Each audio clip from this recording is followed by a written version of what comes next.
Waouh, mais regardez cet affûteur de super qualité, les rémouleurs n'ont qu'à bien se tenir. Massacre en cours. Bon, comme une démonstration vaut mieux que 1000 mots, aujourd'hui je teste cet merveilleux outil qui est là pour me remplacer, clairement. C'est de la merde. Alors, pourquoi c'est de la merde?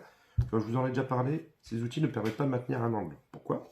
Tout simplement, je le place, vous voyez le jeu, le couteau, il n'est pas maintenu, contrairement à d'autres systèmes que je vous ai présentés. Là, il va falloir se placer. Donc déjà, on est censé le tenir à une main, le couteau, être parfaitement mis, gérer parfaitement le geste, réussir à mettre la même force sur tout le couteau, idéalement. C'est pas le point le plus important, mais quand même.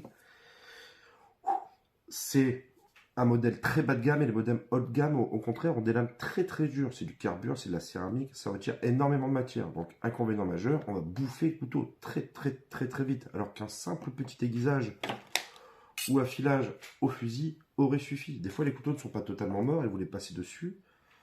Vous les rendez pas moins morts, mais en tout cas, vous les détériorez très rapidement. Malheureusement, ils vont perdre de l'épaisseur, ça va être assez gênant. En tout cas, bien sûr, je vais vous faire un petit test de coupe, le avant-après.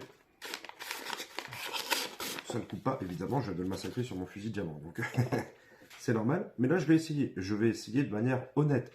Même si je n'aime pas ces systèmes, je préfère le fusil, clairement, ou alors les vraies machines. Allez, on va rester ce qu'on appelle objectif. Et en m'en servant le mieux possible. C'est-à-dire qu'à la maison, souvent, on va faire ça.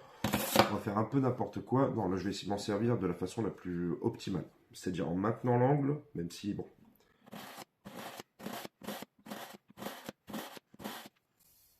Oh, waouh. Encore, c'est 1, 2. Oh, oh.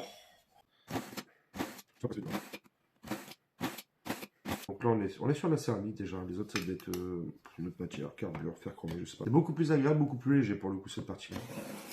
Quitte à en choisir qu'une, je passerai plus régulièrement mon couteau dessus. Même si, encore une fois, rien ne vaudra le fusil.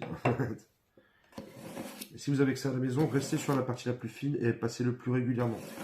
Là, de ce que je vois, je retire très peu de matière, ce qui est très chouette, c'est ce qu'on veut. On est vraiment sur un bon petit affilage là. Il y a un gros morphi là quand même. Ce qui est assez incroyable parce qu'on est censé attaquer les deux côtés en même temps, donc pas créer un morphile, on va dire, qui part d'un côté, enfin qui part d'un côté puis de l'autre, et qu'on va corriger derrière au cuir. Là, je ne le passerai pas au cuir, ce sera un test uniquement sur cet outil. Test de coupe. Je vais tenir à deux doigts.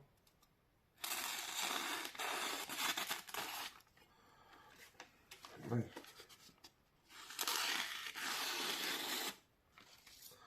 À deux doigts, si je tiens, ça coupe. Et c'est pas comme ça que je les ai habitués. Si on veut une découpe très fine, on n'est pas sur le bon résultat.